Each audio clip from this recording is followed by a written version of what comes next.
Hello and welcome to another edition of Around the Ice on Fantasy and Frames. I'm your host, JT, along with Toast.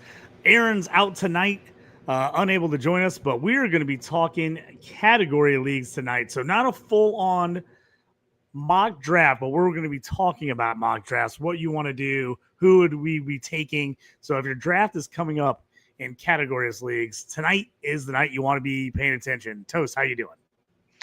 Great, JT. We got 14 days, man. 14 days. We were just talking about how excited we are.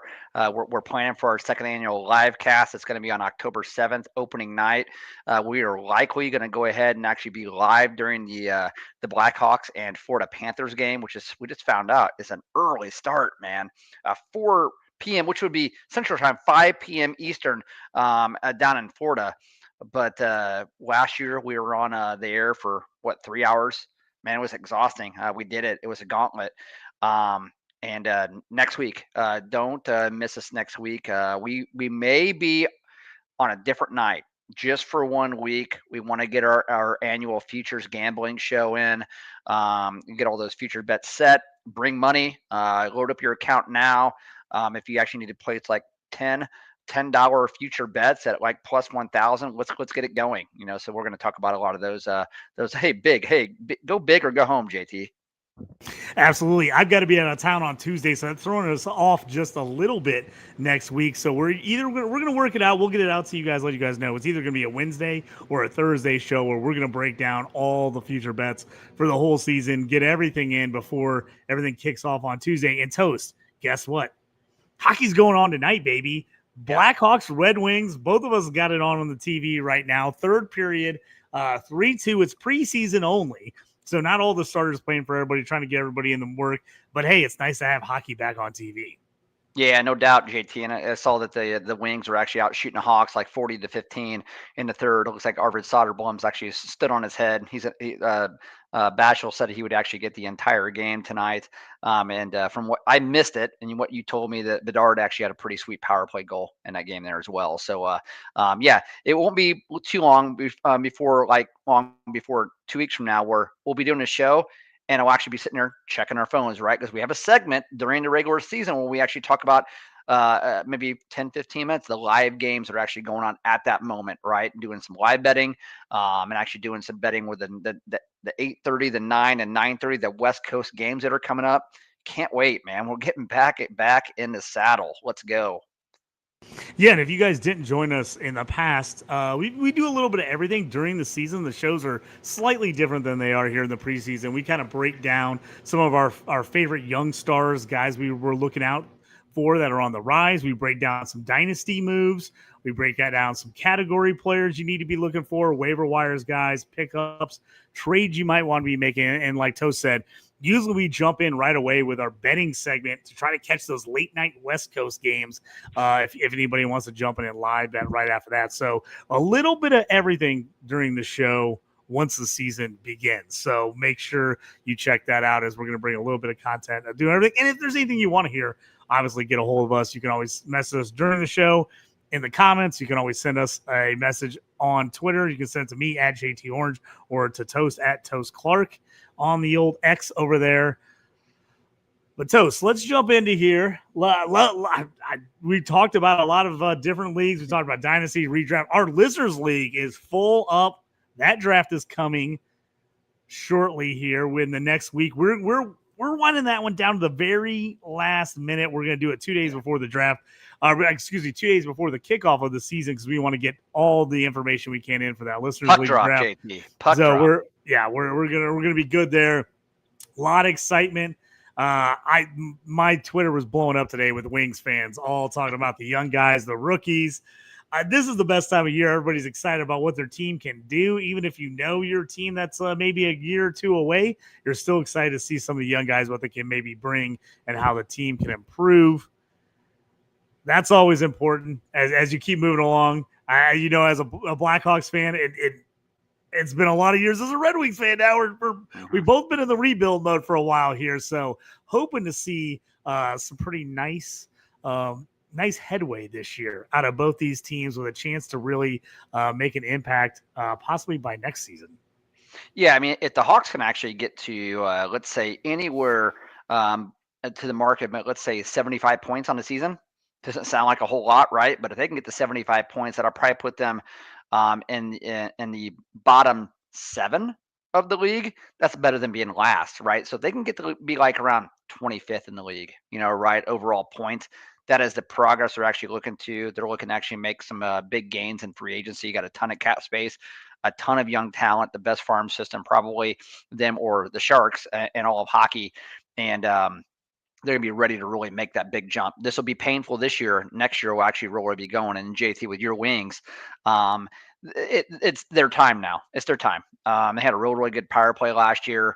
Patrick Kane's actually now settled into this. I really do think that you're going to find Kane's going to get that 65, 70 points. And Lucas Raymond, man, this is getting better and better and better. It would not shock me at all if Lucas Raymond actually got close to the 90-point mark this year. And I mean, he's going to be amazing. He's already amazing. So a bunch to be excited about with these two teams. Yeah, I just saw a bunch of jersey releases have been coming out. If you've been paying attention online, it's been exciting. Always cool when we get to see some new sweaters from teams. I love what the Red Wings did with their Centennial uni.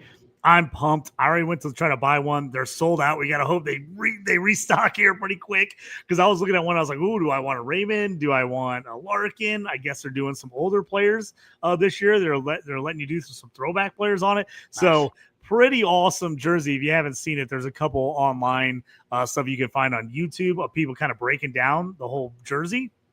It's sweet. A bunch of other cool ones coming out from some of these teams, some of the original teams as well. Yeah. So it pretty cool stuff. But Toast, we let people wait long enough. Let's jump into it. Let's talk about a categories league. If you're in a redraft or in a dynasty league and you're looking to maybe make some moves, we're going to kind of come at this as a redraft. So if you're picking for a Cats team, just here in the next couple of weeks, get the season going. But also you can use some of these details as moves you might want to make in your dynasty category league as well. Yeah, absolutely. Categories league is a challenging format. Points league is a lot easier, especially for newer players in fantasy. Categories tonight on JT, we can maybe talk about strategy, but let's maybe first kick off just talking to the listeners a little bit about what are some of the more, I guess, prominent categories, right? So most category leagues, let's just say it's a 10 or 12 team league, it's fine. They're going to have their point system as any point league actually would. However, it's broken down in how many categories can you actually win in that given week, head to head, right? So let's say there's 10 different categories, and that's traditional. You're going to have 10 for the most part. You're usually going to have 7 skater categories and then 3 goalie categories. That's traditional. That's your traditional setup. And honestly, the goal is to win 6, right? If you can win 6 every single week and you can end up going, 60% for the season, and that's wins, right? And you can actually maybe on the other 40%, maybe tie 15% of the time, you're going to be in really, really good shape. So let's say you have 18 weeks during a regular season. Then that's 10 categories, right? For 18 weeks. So it's 180 opportunities throughout the year. If you can hit that 100 win mark and actually, let's say then have maybe 50 losses and then 30 ties, you're solid. In any league, you're probably in your top 3 or top 4. You're going to make the playoffs, and that should be the goal. So you got to think about when you're actually getting these drafts, like, how do I get to 6? How do I get to 6? And I've always been a simplify when it actually comes to categories. But the categories for skaters, and then JT, I want to get your thoughts on this here as well, is that you have goals and assists.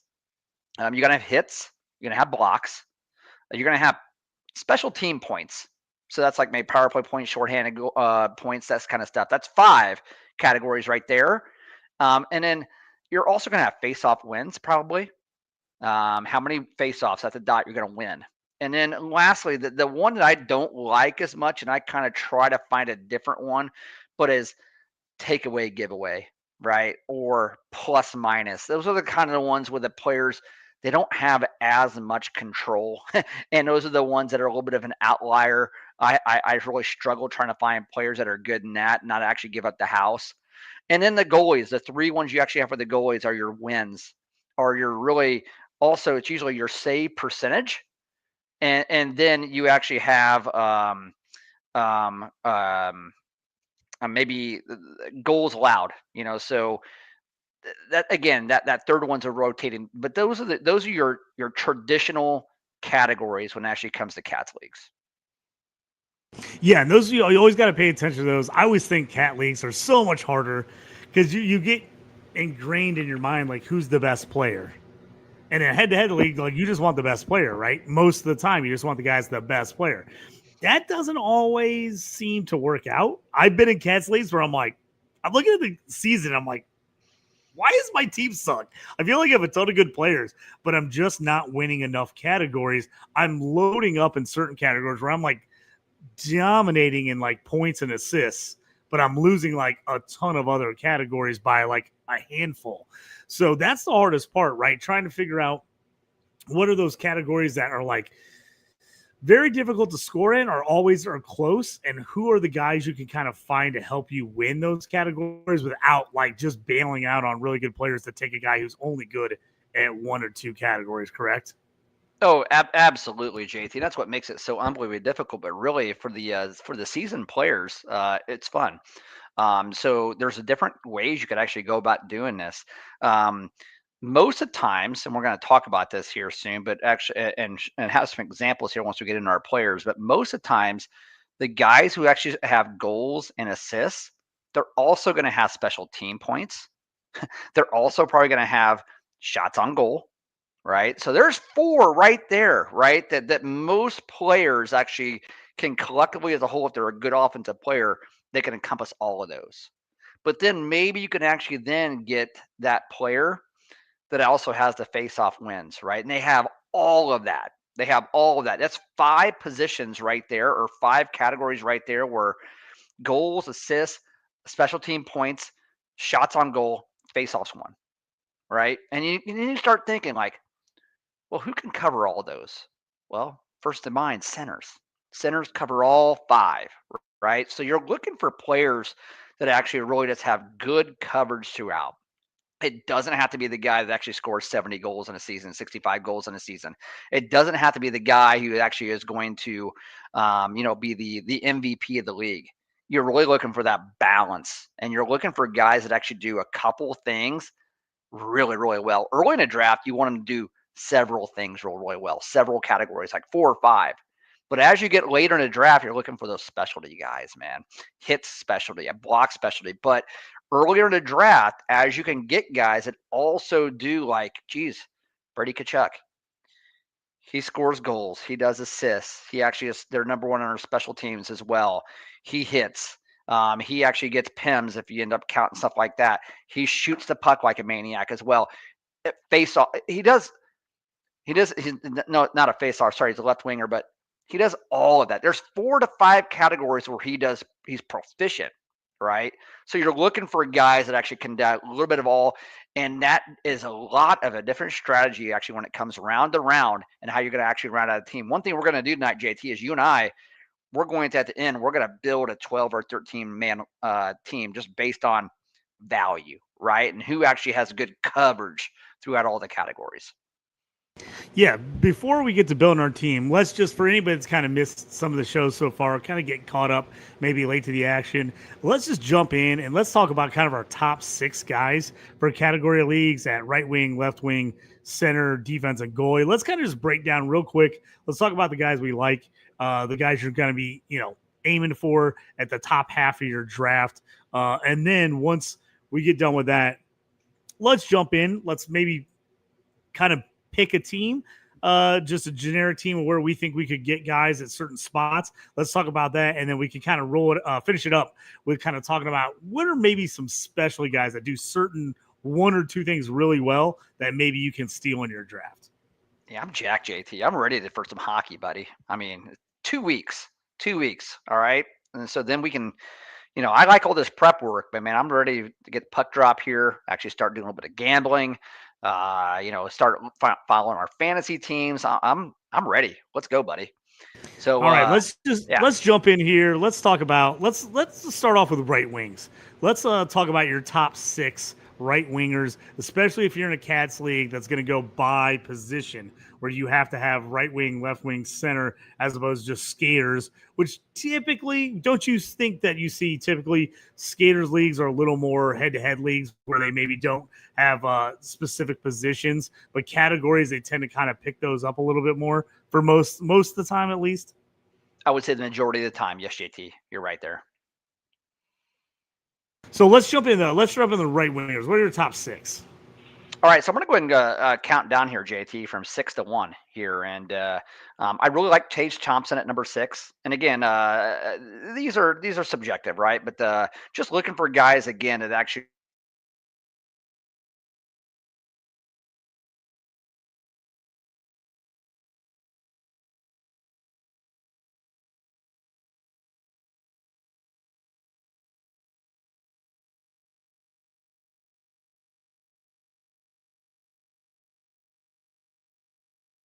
in the event that they get in a dot and they are dual eligible. But I like Tage Thompson, number 6 for Buffalo. Obviously, best player for Buffalo. Buffalo is a good offensive team. Mikko Rantanen, number 5. And this is Rantanen is a really solid player. Is had years of actually being tied to the hip with Nathan McKinnon. Last year at Dallas, man, he had a hell of a playoff.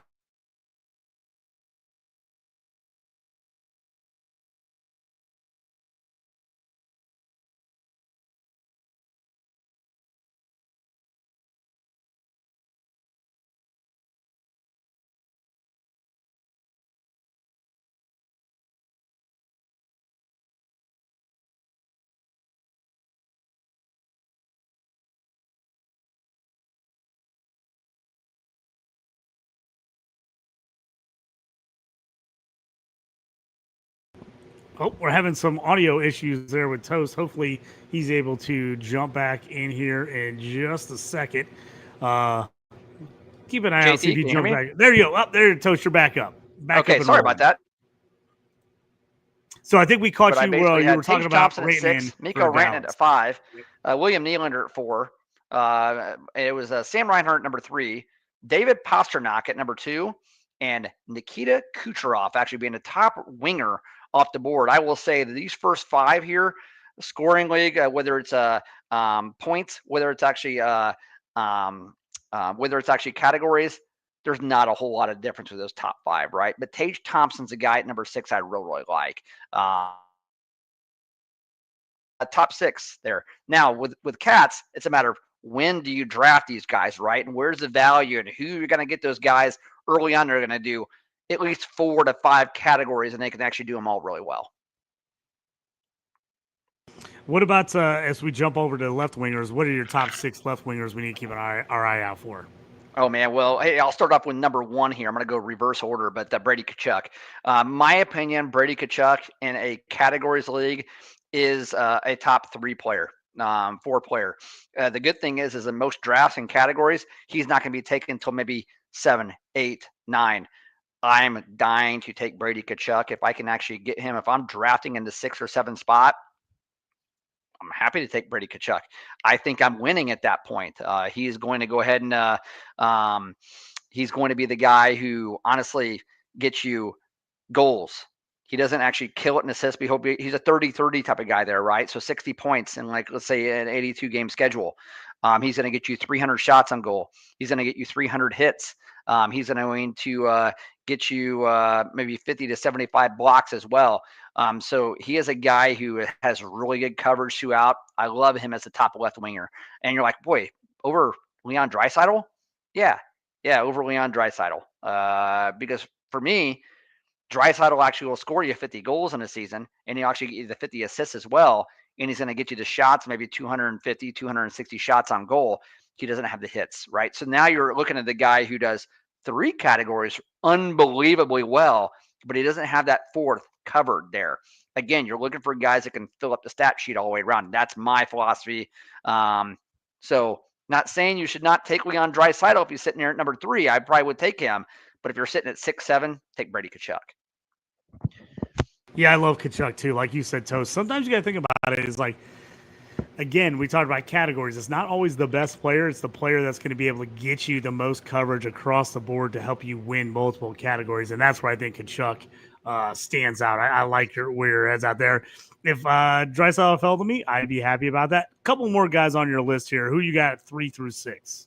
Yeah, Philip Forsberg. The reason I got him at number 3 is, again, he can hit. He shoots a ton. It wouldn't shock me at all if he gets 320 shots on goal. He's a guy who gets 45 and 45 every single year for 90 points. So you're killing it at goals. You're killing it at assists. Shots on goal is amazing. You're still getting about 130, 140 hits a season as well. I mean, that type of coverage is unbelievable. I mean, so for a left wing, you're getting the 4 category coverage there. And heck, again, if I wanted to have the most value in a draft, I probably would actually hope that I can get Forsberg, Kachuk, and Forsberg at back-to-back there on the first and second round, and I'm happy to skip on a guy like Draisaitl, right? Doesn't mean I don't think he's an amazing player. He's one of the top 3 players in the world. But again, category leagues are different. At number 4, Kaprizov. Number 5, Kyle Connor. And number 6, Ovechkin. Ovechkin, buddy. Hey, JT, let's put it on the board right now. Ovechkin, 45 goals this year coming up. All right. He'll knock on the door at 50 again. I love it. I love it. We were all over the bet last year, right? That was one of our favorite bets was he was going to break the record. He got hurt. We got nervous. Still came back and did it. He's just a beast. You can't count out Ovi ever.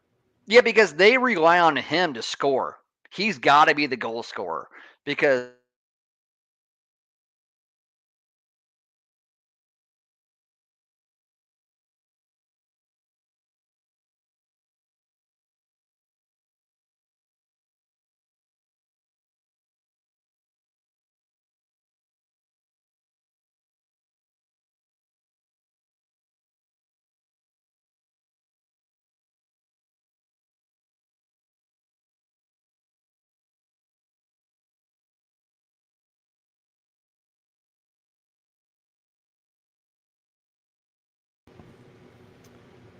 Looks like I lost Toast just a second again. Sorry about that, as we're having a little bit of difficulties. I will jump. No one else is there actually he going is. to do Toast, that. you're back. So Toast, What's yeah, going you on with this sorry, headset here? I don't know. You cut out there briefly for us. You were just telling us about Ovi and Ovi being the guy in the top scorer, needing him to score for Washington.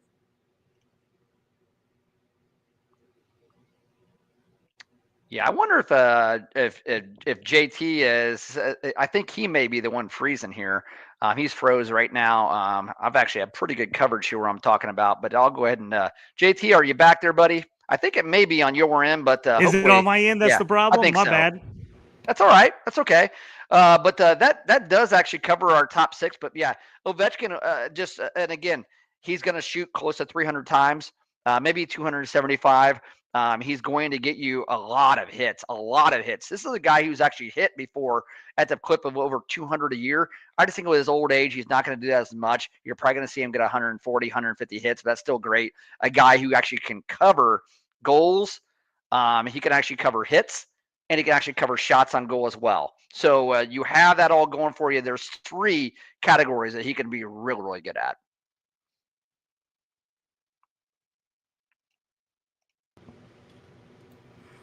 Toast, what are we thinking about as far as centers are concerned? Who's your top 6 centers we need to be looking at? Well, centers are the guys who actually can. They're the cream of the crop when it actually comes to category leagues for the skaters, because they actually have that face-off one aspect to it there. So, for example, you can have goals and assists because, again, you got the guys who actually score 40, 50, 60 goals a season. You have the guys, centers, usually facilitators, so they're going to get a lot of assists as well. They shoot the puck. You still actually have some centers that actually dominate shots on goal, and they get the face-offs as well. So if you can get it early on, you need to get the guy who can actually cover 4 categories. 4, right? I mean, so and heck, let's say there's plus minus involved. Well, there's 5. Let's say there's takeaway giveaways. That could be your other 5th category. But you have to hit on these guys early. So I wouldn't fault anybody at all for taking a center, whether maybe their first 1 or even 2 picks in the round, because those are the guys who can actually do everything for you for categories. But Nathan MacKinnon for me is number 1. In a points league, it's McDavid. And I think McDavid, JT, he is going to actually come out like a ball of fire this year, man. Guys, he's determined to actually score the puck and actually score it often. He's come out and said that. And when the best player in the world actually comes out and says that, you better just be ready, right? Because I think that you don't want to mess with that. You do not want to screw around with this man. But Nathan MacKinnon's number one because, again, the shot volume. McKinnon's one of the highest shot volume guys in the entire league. He'll get you over close to 800 faceoff wins in a season as well. He's going to probably score 40, 45 goals for you. You're probably going to get somewhere in the neighborhood of maybe 80, 85 assists, which so he could win the goal. He could win the assists. He could actually win the shots on goal. He could be top 3 in faceoffs, and it could actually be top 5 in goals as well there. And then it just, again, you can't miss. You can't miss with him. McDavid, number 2. Matthews, number 3 for Toronto. Sid Crosby, number 4. People's like, whoa, Sid Crosby there. But again, Crosby hasn't shown that he's actually slowing down. He's still actually a guy who's getting 95 points a season for goals and assists. He'll probably be close to leading the league in face-off wins as well. One of the best guys at the dot in the entire league, if not the best. He's going to be their power play to be successful. Sid Crosby will have to be on 65 to 70% of the power play points for the entire season, which means he's probably going to get special team points of over 30 special team points in the season. And then he's got shots on goal probably somewhere around 225, 230. So he does it all, right? JT, I'm going to ask you, and I don't know if you actually have some projections brought up, but number 5, JT Miller there. JT Miller is interesting. I actually have him number 5, and I have Jack Hughes at number 6. So the guy that doesn't seem to fit in this entire thing may be JT Miller, but I'd like to take a look at his projected stats here for the upcoming season. Yeah, let me pull those up, kind of where those guys compare to each other on Fantrax, kind of where they're expecting these guys to be as we're kind of going down the list. Let me find it here. I put you on the spot there, but I think you're this is right, a guy that we should actually pulling it all up, pulling it up now. I got to get to all players and not just those are available. So right now, if you go down the list, and you're just kind of looking at overall scoring, what they think you could get for some of these guys, depending on how your league scores. Our categories league scores a little bit lower, but they've actually got JT Miller listed on Fantrax for our scoring as centers. He's number 3 behind Austin Matthews and Nathan MacKinnon. So you got Miller at 3, Leon Draisaitl at 4, and you got Connor McDavid at 5 with Trocheck, and then Sidney Crosby there at 7. So again, it just depends on kind of how your league scores and what the points are. This league for us is a slightly lower scoring league. So it just depends on where these guys are going to get your points from. Yeah, absolutely. And I'll tell you, when JT Miller came over to the Rangers last year with that reunion they actually had, he had 35 points in 32 games and really, really just had a really, really nice season. What we're excited about, again, with categories leagues, the goals aren't going to jump off the page yet and be like, oh my gosh, but 27 of them. 27 is a projection for them on Fantrax this year.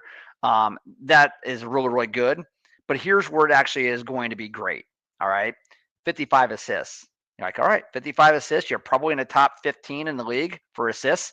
So 177 shots on goal. You're like, okay. But here's where it actually gets great. Special team points. 34 on a projection. That's a lot. You're probably looking at top 7 or 8 in the league on projected power play points for your team or even special team points. And this is where it gets great. 195 projected hits. 57 blocks, which he's almost getting 2/3 of a block a game. And then he'll get you 604 face-off wins as well, and he's dual eligible center right wing. That's that type of coverage we're talking about, man. He may not win you any category, but he is going to be a high contributor in all categories, all of them. All of the offensive ones, it ends up being where there's 6 or there's 7 for skaters. He is going to contribute in every single one of them. So it's just a very valuable guy. And I was looking back here to see JT, to see like how durable of a guy is he as well. He's very durable. And these last seasons here, 80 games, 81 games, 81 games. And then they end up 72 games because, again, there was a little bit of a move from Vancouver over to the Rangers, but he is a guy that usually will play the majority of the games here as well. So you got to love you some JT Miller. Those are the type of guys you actually need to go out and actually value in your drafts and really think, do I need this marquee type of guy, or I actually settle with for a JT Miller, and I'll be better off for it. Yeah, and that's the JT Miller, like you brought up. The other thing, you said Sid Crosby at 4. Some people are like, ooh, it's a little high for Sid Crosby being his age. But if you look at him projected faceoff wins, depending on how his scoring how you're scoring for faceoff wins right now, Sid Crosby #1 for fantasy faceoff wins projected by Fantrax right now. He's over 1,000, #1 out of all centers for projected faceoff wins. So if you have a league that scores high on faceoff wins, that is a spot you want to be in. That's a guy you could add. People are probably forgetting a little bit about Sid the Kid, but if you get a guy that's going to get you that many faceoff wins per season, he's definitely a guy you want to consider, and probably consider a little earlier than some other people. That's not a stat when we were looking at this that I had jumping out on me. I know he's a good faceoff guy, but I had no clue that he was projected to be the #1 faceoff player in hockey this year. Yeah, I mean, and JT, again, projected for 90 points in 80 games this year. 240 shots on goal, almost 30 special team points. And here's what I like about him as well: the 1,024 faceoff wins. I mean, he's, again, as I said, he's the best guy at the dot, or one of the top 3 there. He's just going to get you the most. But I like the fact that 72 hits, almost a hit a game, almost a half a block a game as well. And then you get the plus and minus. Well, that's where the plus and minus may hurt you a little, because I don't think Pittsburgh's going to be too good. But even with the plus and minuses for every single year as well, I mean, last year was a disaster for him, -20, right? I mean, that's the only, I'm looking back here, the only 3rd or 4th time he's ever been in the minuses at all. But I expect him to not be there as well, and that may hurt just a little bit. But again, just one of the best ever. A guy that's actually going to get great coverage, and you can't lose with a guy like Crosby. Toast, let's get into our top defensemen and then goalies, and then let's build a roster. Let's build a category roster of some people with some of our favorite guys and where we think you can get them. But before we get to that, let's talk top 6 defensemen. Yeah, we'll go ahead and go from 6 to 1 here. Your guy, Mort Seider, JT. If you go back and look at his stats over the years and actually projections as well, he's a guy that's probably going to get you 45 to 50 points. He's going to be their main power play 1 quarterback there this year, I would imagine, as well. But he hits and he blocks a ton. He's actually also going to get you close to 200 shots on goal. Again, for that defenseman, not only does he get the hits and actually the blocks, but he even does more, right? So he actually contributes everywhere else. He's filling up that stat sheet. JT, you cut me off. You want to talk about any of these guys, but Evan Bouchard at number 5. Again, you're getting him for goals. He can probably get you 15 to 20 of them a year. Assists, you're probably looking at maybe 60 a year. But the special team points is where Bouchard is actually going to get there. He's going to get you. I mean, it wouldn't shock me at all if Bouchard ends up getting 40, right? And he shoots the puck. He's a high shooter there from the blue dot as well. So from the blue line. So, and Rasmus Dahlin is like a clone at number 4 of Mort Seider. They're the same, but Dahlin does it even better, for a Buffalo team who really has a whole lot of offense. And talk about an offensive player, man. Zach Werenski, JT, I do want to bring up his projected stats at number 3 here if we can. Let's look at Werenski in this, but we have number 2, Quinn Hughes for Vancouver, number 1, Cale Makar. But the player I want to actually talk about, let's look at Werenski and look at what he did last year as well. Yeah, Werenski right now per Fantrax is the 6th ranked as far as projected points, a 6th ranked defenseman. They're projecting him for 19 goals, 56 assists, 272 shots on goal. Special team points 25. He's not a big hitter with 19, but he does get blocks with 127. They've been up and coming. They've been pretty good. I've got him on my Cats team, so I like that out of him. You just hope, can he keep up what he did last year? Because he just played out of his mind last season. And if he can continue to be a top 5 guy, you got to love that. Yeah. I mean, and JT, look at compared to his peers, the goals, assists, the shots on goal, and the special team points. It's unbelievable. 19 goals, 56 assists, 272 shots on goal. Are you kidding me? For a defenseman, you're damn near knocking on the door of 300. That's insane. That's absolutely insane. And then the special team points at 25. So if you compare those to his peers, that's just unbelievable, especially the shots on goal. That's unbelievable. I mean, so this is a guy, when you're actually looking at defense and actually comparing their defense, he actually plays like an offensive player, kind of like a Makar, and he'll actually get you the 127 blocks this season as well. He's a can't miss. He's a guy that's probably in a Cats league, late second, early third. And that's where you're going to see him on that 2-3 churn. Yeah, Toast, I was going to say, yeah, he's one of those guys you're probably taking earlier in a Cats league. You got the 272 shots on goal right now is projected number 1 among all defensemen. His 19 goals right now projected number 2 behind Cale Makar. Yeah. His assists, 56, is I'm doing a quick math in my head looking at the list, but he's like 4th or 5th in assists. And then, like I said, he's right up there at the top with blocks. He doesn't do a ton of hitting, but then the special team points, again, projected to be in that top 5 or 6 as far as that's concerned. So he's another guy, he's good in any format, but especially in a Cats league for defensemen, I think he could be underrated.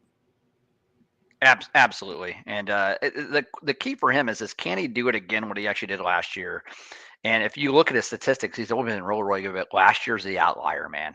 82 points in 81 games. His high for his entire career, actually prior to that, is 2 years before that with 48 points.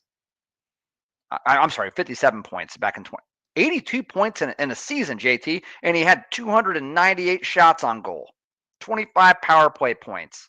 He had 3 shorthanded points, 131 hits, 23 goals, 59 assists. I mean, he's always actually had a problem staying healthy. And when I say problem, it really has been the injury issue with him for most of his career. He's a guy we've just known his name forever, so he seems like he's a lot older than he is, just 28 years old. So he should be coming in as a defenseman. He should be coming into his prime right now. These next couple of years really should be, hopefully, Lewinsky season. Hopefully we're seeing him really light it up these next couple seasons. Yeah, absolutely. Absolutely. I love it, JT. Werenski is the guy on that list that I like a whole lot. And we'll move into goalies here real fast, JT.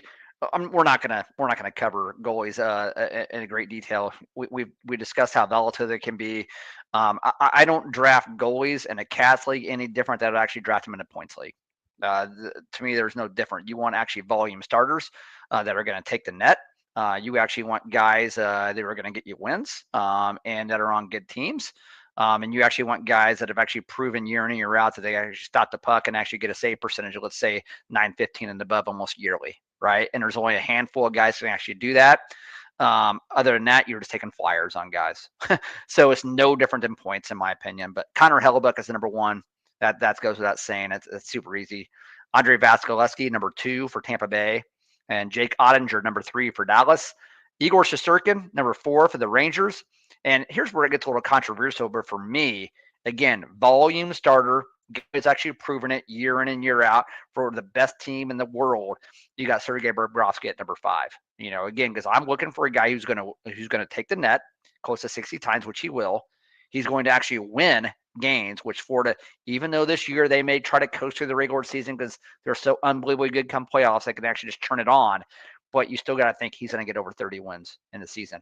And he's always been a very reliable guy, over probably a 9-10 plus save percentage every single year. Just safe, just real safe. That's why you like safe at number 5. And Aiden Hill is your number 6, and mainly because, again, Hill, Vegas, and Vegas is going to win a lot of games. He's actually going to be the guy that's going to hopefully be that volume starter they actually need this year. He's never started above 50 games in an entire season. This year, they're going to actually expect him to get close to 60. Can he do it? We don't know, but I'm willing to actually take a shot on goalies because goalies, again, are just a crapshoot. They're like rolling dice, JT. Yeah, for me, it really matters on your categories that your league is giving for goalies. Are they giving a lot of points for wins? Or is it just a win is a point? Or is it 5 points for a win? Are they counting saves or just save percentage? Yeah. Because there's a big difference there too when you get in these leagues. If you can get a guy that's there, your league is counting saves, actual numbers of saves. You might want to get one of these guys that's going to take a ton of shots per game if they're not counting a loss. If they're counting saves and no losses, that's where you want to look at it because you're like, hey, if a guy's going to get a win, but he's only going to get 13 saves, and you're better off getting a guy that gets a loss who has 30 saves, then that's something you want to look at in league. So definitely something to think about when you're drafting goalies. Obviously, if it's a win heavy league, jump on the wins, jump on those teams, guys, the Bobrovskis, the Hellebucks, the guys on good teams. But don't be afraid to take those guys who are going to get a lot of saves because they're not very good teams, as long as you're not seeing a big loss for goals given up or losses. Absolutely. Yeah, that's right. Better know your scoring format. Well said, JT. All right, Toast, we got the last 20 minutes of the show. Let's get in here and let's do a little, let's build a little roster here. Let's build something here. We kind of did a roulette here. We ended up getting ourselves the 4th pick in the draft in a 10-team league. Why don't you break down kind of how you approach this going through here, how me and you did. And we'll talk about some of the players we got, where we got them, and then if there's any kind of steals or other guys we got on our radar to look at depending on where we're drafted. Yeah, JT. So let's explain this to the listeners. This isn't our top players at every position because that's unrealistic, right? What we're actually looking for is actually build a roster, 2 centers, 2 left wings, 2 right wings, maybe 3 defensemen, a skater, and then a couple of goalies. So you're actually looking at 12, right? Maybe your first 12 rounds. And you're trying to build a roster that's balanced, right? We talked about balance, and you're looking at for guys that actually can cover multiple categories throughout all of these rounds. And then you're going to see as maybe we get to the later rounds, maybe we can get into a couple of specialty guys that actually kind of finish it off. Again, you got to look at these drafts where how do I get to 6 categories? How do I guarantee myself 6 categories a week? How do I go 6 and 4? How do I go 7 and 3? How do I get to 6.5 categories a week? You know, you're looking at guys that are durable. Not only is durable or can do everything and actually cover all the categories, but they're durable. Year in, year out, they actually do it. This is not Dynasty, right? So you don't care how old they are. This is not. This is Redraft. This is not Cap League, right? So you don't care how much money they actually make. This isn't straight points either, right? So we don't actually have to get 1 through 10 or 1 through 12. They all got to score 35 goals plus in a 10-team league. You're trying to win 6 to 6.5 to 7 categories a week. And how do you do that? So number 1 pick out of the gate, and I'm just going to go ahead and again, that first round, especially you're in the 4th draft position, you know, you're hoping like a guy like Nikita Kucherov actually falls you at that first spot there, JT. He is a guy who will get you the goals. He's going to get you a crap ton of assists, may lead the entire league in assists or be second to McDavid. The special team points, I'm sure if you actually look, it's in the mid 40s. I mean, it's maybe high 40s. It's crazy what he can actually do with that. And so for me, Kucherov at the right wing, you're like, boy, Toshi just said maybe take center, but there's some good centers if you wait till 2nd or 3rd round that are still unbelievably good to have that category coverage. So Nikita Kucherov, JT, there at the 4th pick overall to get our right wing. Yeah, I love that. I like him as the 4th pick. He's just, you can build any team, any type of league around him. He's such a freaking stud. I love him at the 4th pick, especially like you said, because there's some guys me and you are pretty high on at center that you can get a little bit later. If you can knock out that right wing early, I love it. Yeah. And then 2nd pick. So again, we're again, work with us here, guys. So 10-team league, 4th pick. So we're coming back around maybe the 15th pick. I'm not doing the math, but your 16th, 17th pick, somewhere around there. Sid Crosby at your center. Again, we just talked about Crosby, 90 points projection in the season, 240 shots on goal, over 1,000 face-off wins. You can get 25 to 30 special team points as well. And so, again, a guy you know is going to give you that 4 to 5 category coverage. He's just rock solid, right? He's reliable. You're looking for guys that there's probably better picks out there as far as like in a points league. You could probably end up getting, let's say, like a Nylander there. It may be Nylander may be gone or whatnot, but Crosby's the pick there. He's the sure thing. All right, at your second round, right around the 17th, 18th pick there. Yeah, I absolutely love it. Like again, especially after looking at the face-offs, I was like, man, I was not even thinking about him being that far ahead in face-off wins. I think that's just an extra bullet for you. That the fact that he can cover you on a ton of your face-off wins and then add anybody else in there for you. I actually think he is a sneaky good pick in the second. And possibly you could even wait to get him in the third, but I know you and me both like him a lot in a category, Cats League, and we were like not going to let him drop to the third. We were going to grab him in the second. Yep, absolutely. And again, you're going to see a common theme here, right? We're looking for balance. We're looking for balance throughout all of the categories, sure things, guys that have done it year in, year out. And the third round, you're probably looking at a defenseman there at this point. Because again, there's some centers and there's some wingers that we like later on that actually have that coverage throughout all the categories that we can get later. So Rasmus Dahlin would probably be available there. You know, we're looking at pick, 23, 24, 25, somewhere around there. He'll be there. He'll probably be there. And a guy who's projected this year for 18 goals, 50 assists, 215 shots on goal, 120 hits, 120 blocks as well, and close to 25 power play or special team points. Just balance, right? All right. It just it's a no-brainer there. Because what you want is when your guys don't score the puck and they actually don't deliver. Let's say they go for a week or two slump, or hey, the matchups are unbelievably difficult. You still want the guys at this point saying, well, if I didn't score the puck or I didn't get the assist, I'm still going to bang the shit out of people. I'm still going to put my body out there for my team and actually block the puck. I'm still going to actually shoot like a maniac because I'm actually there for my team. They're still bringing you other things they're going to do, and they're going to do it really, really well. So Rasmus Dahlin, man, at the third round there. So now we actually have Kucherov, Crosby, and Dahlin. We're loving our team. You know me, I'm a Dahlin guy. I love Dahlin, so I'm pumped to get him here in the third. To me, he's one of my top defensemen. So being able to grab him in the third here, I think is fantastic. And then we just talked about waiting on goalie. Or sorry, not waiting on goalie. Excuse me. Definitely waiting on goalie, but waiting on some centers because there's some other guys out here we like. And Toast, this is one of our favorites. You grabbed him here in the fourth. Yeah, Tim Stützle. So this is where the draft here. Like the first three picks are really no surprise. For Kucherov and Crosby and Dahlin, like in a lot of different formats. Like okay, I could see you maybe getting these guys. I think it could actually happen for the fourth position there. But Stützle in the fourth, you're probably actually looking there at pick 30 or 33, 30, somewhere around there. He's going to be there. He's going to be there right around there. Stützle is again another guy who you just love the coverage he actually has. And I tell you what, JT, this Ottawa offense, this power play is really, really good. He's going to have a lot of special team points. And Stützle is still, JT, how old is he? I want to say he's 24, 25 years old. Maybe he's 23. Only 24. I think he's just maybe turned 24.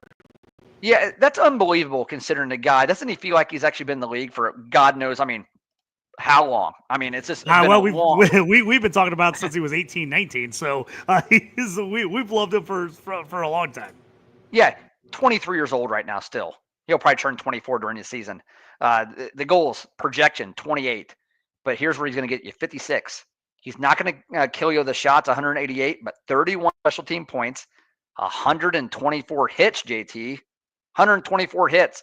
And he's going to be dual eligible in most leagues where he's going to be center left wing as well. 201 faceoffs, right? So again, just that great coverage there in a really good offense, power play one, line one as well. And he is the de facto number 2 player in that league, or in that team behind Brady Tkachuk, and it's not close. He is. So this is again a value pick there in the fourth round. Yeah, you gotta love it. I just looked it up. He just turned 23 in January. Jesus. So, okay. Wow. So we just got him 20. He's not going to be 24 until near the end of the season. Yeah. So that's to start off there with our first 4 picks. Let's go to our fifth pick here, JT. This is where I think there's some controversy is going to start, buddy. Yeah, this one we went off the board just a little bit here. We didn't go for a specific position or something we felt like we had to take, like left wing, right wing. We kind of used that let's get another guy that can do a little bit of everything, and that's where we went with Joel Eriksson Ek out of Minnesota here in the 5th round. Yeah, again, Eck, he's a player I love. So don't pay any attention to last year. Last year was really without Kaprizov there. He only played 46 games himself as well. Both they were actually injured. But if you look at the 3 years previous to that, he had 77 games played, 78 and 77 as well. And let's go ahead and look at that 23-24 season he actually had. 30 goals, 34 assists. All right, so he's very, very good on the goals. Assists, hey, fine, right? But here's what you love: 267 shots on goal, and you get 22 special team points, 169 hits as well, and 55 blocks. Again, the hits is what you actually like, and the shots on goal. It's not that he's actually unbelievably great at scoring the puck at 30 and 34, but you look at his deployment: line one, power play one, plays with Kaprizov as well. But here's where he actually wins you leagues: shots on goal, 267 of them. Hits, 169. Oh, and by the way, I'm going to go ahead and give you 30 goals and 30 assists as well. So, and then 25 roughly special team points. He can do it all. And it's a broken record, JT, right? We keep saying it. They can do it all, but these players can. In a Cats league, they can do it all. Yeah, and that's what you want. Then we jump back here, went back to our defense after taking Dahlin in the third. We came back and took Jake Sanderson, another guy we really like, on Ottawa with our sixth pick. Yeah, Sanderson is a guy I think that really this year, last year he took off. 11 goals, 46 assists, 57 points in 80 games. He'll shoot the puck, 195 shots on goal. Hey, he's no Werenski. He's not going to shoot the puck 300 times. 163 blocks last year. But here's what I love, JT. Last year, 30 power play points. And then shorthanded assists 4. So 34 special team points there. That's really, really good on what was really consistently Ottawa is a top 5 or top 6 power play team, a special team team in the entire league. So you're getting a 57 to 60 point guy. You're getting almost 200 shots on goal. You're getting 160, 170 blocks, and you're getting a guy who's actually on a power play, and they're really, really good at it. So again, a guy that can actually fill it up. And I love the fact that Sanderson here, man, only 23 years old as well. So boy, if you're in a Cats league that is also Cap League, a Dynasty league, in my opinion, this has got to be one of your top 3, 4 defensemen. And you want to pass on some other guys because he's got youth, he's got coverage along the way, and he actually plays for a really good offensive team. So as we came back with a pair of left wingers in the 7th and 8th round, sometimes you got to remember these guys that are not on very good teams because they can still get you points. We took Rickard Rakell from Pittsburgh to kind of pair with Crosby, and then we came back and took Carter Verhaeghe from Florida right after that in the 8th.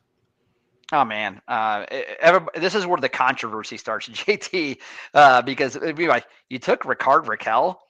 Here's the deal: Rickard Rakell is going to score again this year. They have Sid Crosby, they have Bryan Rust, and they have Rickard Rakell, and that is it. And man, what did Rickard Rakell do last year? 70 points in 81 games, 203 shots on goal, 20 power play points, and again, 116 hits. And I love the fact that he had 77 blocks as well. Again, fills up the stat sheet. Hopefully your league doesn't count plus minus. Again, just like Crosby, they ain't going to be any good. They're going to be bad, right? So that could end up losing you a category there if you have plus minus. In the event that you actually don't count plus minus, Rickard Rakell is a steal, in my opinion, and especially if it's a redraft category league. I'd love to actually have that stack there with him and Crosby. Yeah, he's a left wing, right wing eligible, and if you Yes. actually look at projections for this year, he's top 15 left wingers for Fantrax. So getting him this late, top 15 and overall scoring in a Cats league, pretty nice. Like you said, some people are gonna forget about him just because their team's not gonna be good, but he gets you a little bit of everything. Yeah, and JT, the other guy here with Verhaeghe, boy, you just love Verhaeghe's coverage. When I say about coverage, his deployment, he is projected to be the left wing 1. So then you actually have Barkov at the center, and you have Reinhardt at the right wing. I mean, why Matthew Kachuk's actually out, that's going to shake up the entire lineup a little bit. And Verhage is a guy who will hit. He can actually shoot the puck. He can score the puck as well. And I think that maybe the assists are going to go up as well. Just the fact that somebody that scoring's got to actually be absorbed by somebody, and I think it could be him as well. Another sneaky guy in an 8th round who's going to give you a lot of category coverage. Yeah, hits for our shots for him, I think is something. If you're looking for somebody later in these mid rounds, he's a guy I think you can get that is going to put up a load of shots that other guys you're drafting around that area might not put up 250 shots like he might.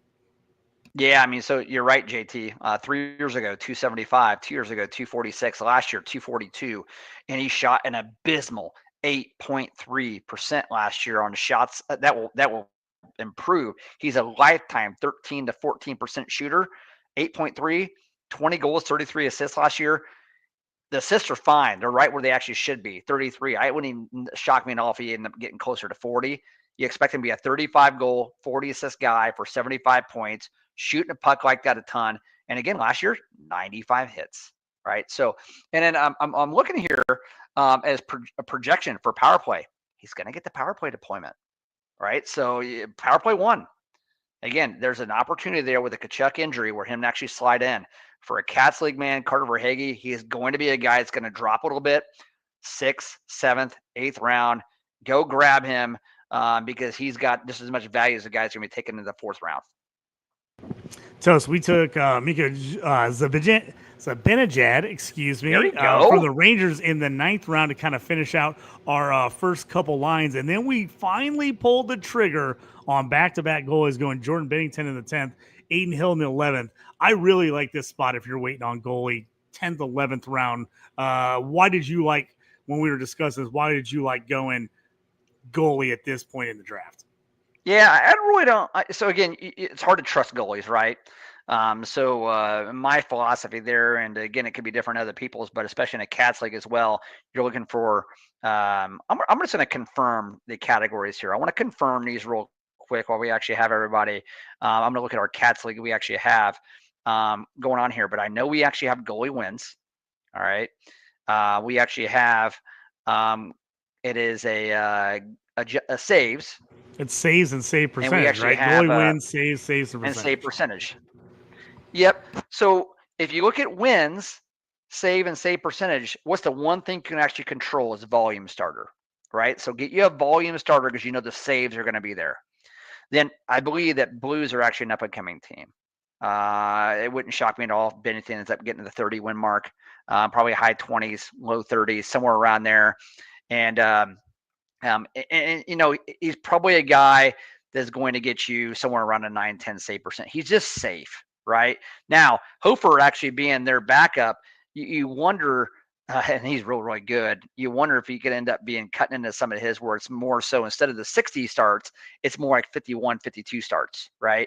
But anything can happen with the goalies. There can be an injury for the backup, right? Now, Bennington's going to start 60. You just don't want to plan on them.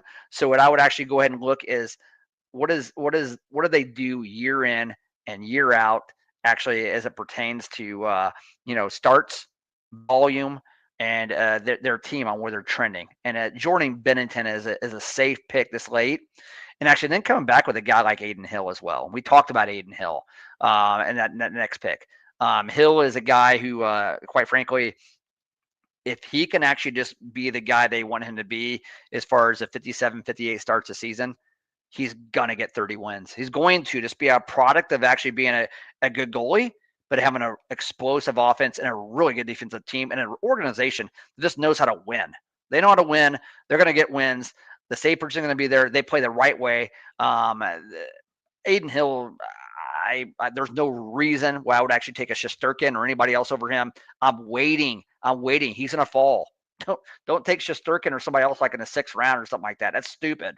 You're going to want to take Aiden Hill and take a chance because Shesterkin could end up happening what happened last year, right? The Rangers actually go bad. Their defense is shit. They end up falling apart as a team. They don't get any wins. Oh, we decided we're going to go and sell off a couple pieces. That all affects the goalie. It really does. So just wait on the goalies. Yeah, and then for us to finish it off, we went with a third defenseman in the 12th round. We only went 12 in this draft because we wanted to give you an idea of kind of where you went to go. We kind of went off the board here a little bit, and we went for a guy that we were like, we need to pile on those hits and blocks, right? We weren't worried about a defenseman giving us much in the goals or assists category at this point. We want a guy that was going to pile up hits and blocks every night, and that's Radko Gudas. For Anaheim, we took him in the 12th round as our third defenseman. Yeah, JT. I mean, this is where I would think you get into the 11th, 12th, 13th round in a 17, 18, 19 round draft. Then you're looking for specialty guys. You're just looking for specialty guys that have actually consistently been specialty guys year in and year out, where they're great at one thing. I remember a couple years ago in a Cats league, man. I tell you what, I just got on Luke Glendening. You're like, well, why in the heck would you actually have Luke Glendening? Well, Luke Glendening actually ended up being a guy who ended up finishing, ended up having some decent years there in Tampa Bay, and he would end up getting you 5 to 6 to 700 faceoff wins. That was his job. That was the only thing. Plus, in a cap league, he only actually cost me $775,000 a year. And he was actually on also these 1-year contracts from year to year as well. So I didn't actually have to commit to him. It just made all the sense in the world, right? So if you're in a categories league, that's also cap, that's also actually dynasty, and you have a guy on short term as well, kind of like a Glendening. You're just looking for specialty guys to stream from year to year, and that's the type of guy that Gudas is as well.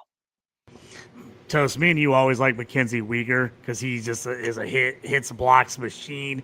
I think Gudas is the cheap version of Weegar. He's going to get you about the same amount of hits and blocks. He's not going to get you the goals or assists Weegar is, but you're going to get him way, way later in your draft. So if you miss out on Weegar early, who I like, and if you can get him, but if you miss out on him, Gudas is a guy I think you could get. He's like the cheaper version of him. Yeah, so let me just give you some stats here on Gudas, JT. Just again to give you guys a little bit of context here. And what I like about Gudas is the fact that he knocks on the door about 20 points every year. I'm like, well, 20, it's something, right? And he'll knock on the door around 100 shots on goal as well. So you're getting a guy who has 20 points and 100 shots on goal. You're like, well, it's no good. It's not good. It's not good. But here's what's good. I'm gonna read off the last 5 years of his hits. 250, 355, 312, 232, 261.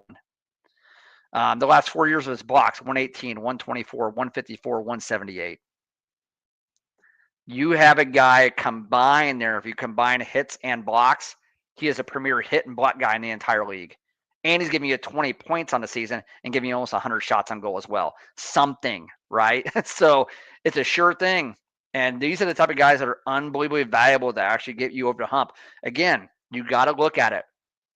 You're looking at categories. You need to win 6.5 of them a week. This is a guy that can win you potentially 2 categories a week. And he's not going to go in a draft like this until later. Don't draft these other power play 1 quarterbacks who don't hit, they don't block. They're actually on decent teams. But they will put up 10 goals, they put up 40 assists, 50 points, but they don't hit. That's not doing anything for you. Wait for these guys here. Toast, any final sleepers or any guys, just no matter where they're at, that you kind of like, that you have your eye on for categories that people need to kind of be looking out for in their category drafts coming up? I think we covered it, JT. I mean, I'm sure there's more out there, man, but hopefully we have hammered this into the ground at that point where people are like, I got it, Toast. I got it. You're looking for coverage, right? But again, if you want to recap this, first 10, 11 rounds, you're looking for guys to actually cover as many categories as possible and actually do it very, very well. After that, you're looking at specialty guys, right? So, and again, that's redraft. That's redraft. If it's dynasty and it's cap, it's a whole different game. There is nothing more difficult in fantasy hockey, in my opinion, than actually playing a Cats league. That is a cap. That is actually a dynasty. I mean, it's difficult, man. That's where you want to really challenge yourself, right, Toast? When you're ready to really go all out, that's when you break out the dynasty categories cap league. Oh, it's a lot. Yeah. But hey, they're out there. You can actually find them if you need to. But JT, it's been a great great show. I'm so ready for next week's gambling show. Again, my favorite of the year. It's my favorite preseason show of the year. So I can't check wait. us out. We're going to figure out, we're not going to be on our usual Tuesday night because I would not be able to make it if I did not make the gambling show, and I can't next Tuesday as I'm out of town. We are going to do it. We're going to look at either an early Wednesday show or sometime on Thursday. We got to get with the rest of the Fantasy and Frames crew because Wednesday's our big football night.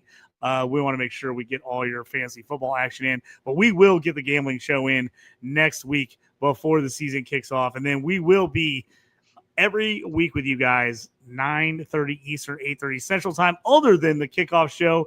We're throwing around starting early with the we just got word. I don't know how we didn't notice this, Stills, but that the Blackhawks game is actually starting 5 Eastern, 4 Central Time. So we might have to leave work early, get home and get all prepped for that opening night puck drop. Blackhawks Panthers. It was a great time last week, but we'll look to do that again this year.